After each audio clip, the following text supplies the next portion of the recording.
ఆదిశంకరాచార్య గారు గురువు కోసం వెతుక్కుంటూ వెళ్ళారండి.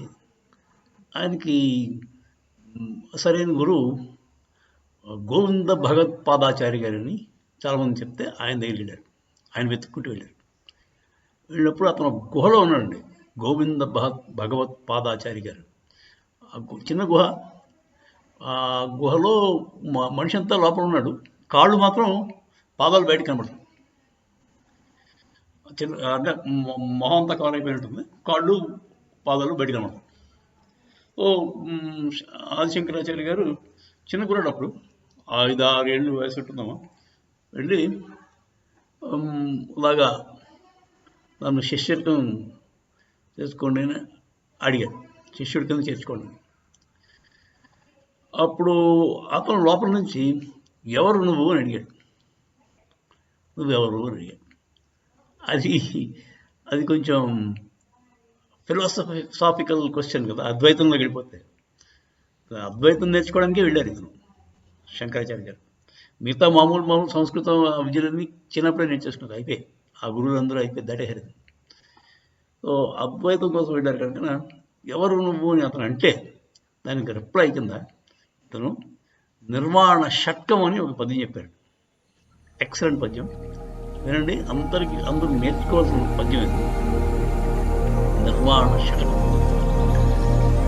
మనోబుద్ధి అహంకార చిత్తాన్ని నాహం శ్రోత్రున్న జిహ్వా నచ క్షణనిత్త నచ వ్యోమ భూమిర్న తేజో న వాయు చిదానంద రూప శివోహం శివోహం. నవా ప్రాణ నవై పంచవా నవా సప్తభా నవా పంచకోశ నవక్పాణి పాదౌ చోపస్థపాయు చిదానంద రూప శివోహం శివోహం.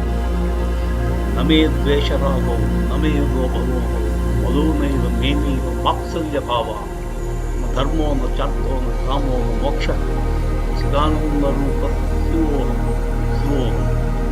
అపుణ్యం న పాపం న సౌఖ్యం న దుఃఖం న వేదాన మంత్రం యోగాన తీర్థం అహం భోజనం నైవ భోజ్యం న భోక్త చిదానంద రూప శివోహం శివోహం. నమే మృత్యుశంక నమే జాతి వేద పితానైవ మేనైవ మాతా చ జన్మ బంధుర్న మిత్రం గురుర్నైవ శిష్య చిదానంద రూప శివోహం. అహం నిర్వికల్పో నిరాకార రూపో భూత్యార్థ సర్వత్ర సర్వేంద్రియాణం నచా సంగతం నైవ ముక్తిర్నమే చిదానంద రూప శివోహం శివోహం. దీంట్లో విచిత్రం ఏంటంటే ఫస్ట్ 5 పద్యాల్లోనూ నేను ఏది కాదు చెప్తాడు. నేను ఇది కాదు మనోబుద్ధి అహంకార చిత్తాన్ని నాహం. మనస్సు కాదు, బుద్ధి కాదు, చైతన్యం కాదు, అహంకారం కాదు, అవన్నీ ఏది కాదు చెప్పాడు. లాస్ట్లో నేను చిదానంద రూపుడైన శివుణ్ణి అంటాడు. శివుడు అంటే ఇక్కడ శివ అంటే అందరికీ మంచి చేసేవాడు, హ్యాపీగా ఉండేవాడు. సరే, లాస్ట్ పద్యం మాత్రం నేను ఏటో చెప్పాడు. ఈ ఫస్ట్ 5 ఏం కాదు చెప్పాడు. ఆఖరి పద్యం మాత్రం అహం నిర్వికల్పో నిరాకార రూపో. నాకు ఏ ఇంటెన్షన్ లేదు. నిర్వికల్పం అంటే ఏ అవసరం లేదు, ఏ చేద్దామనే ఇంటెన్షన్ కూడా లేదు. నిర్వికల్పో నిరాకార రూపం లేదు. విభూత్యాత్య సర్వత్ర సర్వేంద్రియాణం నచా సంగతం నైవ ముక్తిర్నమే.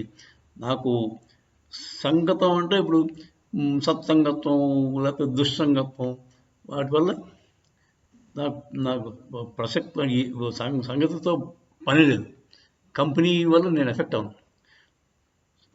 ముక్తి కూడా లేదు. ఎందుకంటే ఆల్రెడీ ఫ్రీ ఫీల్. ముక్తి ఏంటి? మీరు జైల్లో బయట ఉంటే మీకు బెయిల్ అవసరం ఉంది. నాకు బెయిల్ కావాలి అంటారా? జైలు మామూలు ప్రతి మనిషి ఇప్పుడు ఏ తప్పు చేయని కన్నా హ్యాపీగా బయట తిరుగుతున్నాడు. నాకు బెయిల్ కావాలని అడుగుతాడా? అడిగేందుకు అవసరం లేదు. ఆల్రెడీ ఫ్రీగా ఉన్నవాడికి ముక్తి ఎందుకు? సో నమే నాకు ముక్తి కూడా అవద్దు. చిదానంద రూప శివోహం శివోహం. ఈ పద్యం నేర్చుకోవాల్సిన అవసరం చాలా ఉంది పిల్లలకి. దానివల్ల మీకు అహంకారం మనోబుద్ధి అహంకార చిత్తాన్ని అహం తర్వాత నమ్మే ద్వేషరాగం, రాగం. ద్వేషం అంటే కోపం, అవతల వాడి మీద ద్వేషం. రాగం అంటే ఇష్టం. ఇష్టం పనికిరాదు, ద్వేషం పనికిరాదు. సో ఇలాగా వీటన్నిటికీ అంటే perfect tranquil happy life lead చేయాలంటే ఇలాంటి పద్యాలు నేర్చుకోవడం ఎంతైనా అవసరం ఉంది. సో మీరు నేర్చుకోండి, పిల్లలకు నేర్పించండి. 4 సార్లు వింటే వచ్చేస్తుంది. ఇది చాలా సింపుల్. సంస్కృతంలో ఉన్న గ్రేట్నెస్ ఏంటంటే అర్థం తెలిసిన తెలియకపోయినా 4 సార్లు వింటే ఒక పద్యం వచ్చేస్తుంది. ఎవరికైనా సరే, ఎవరికైనా జాగ్రత్త ఇంట్రెస్ట్తో వింటే.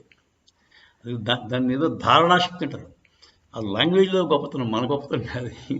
లాంగ్వేజ్లో ఓ పద్యం, దాని రైము ఒక్కసారి వింటే పట్టుపడేస్తుంది. సో మీ పిల్లలు నేర్పించండి, మీరు నేర్చుకోండి, వినండి, తరించండి. జై శ్రీ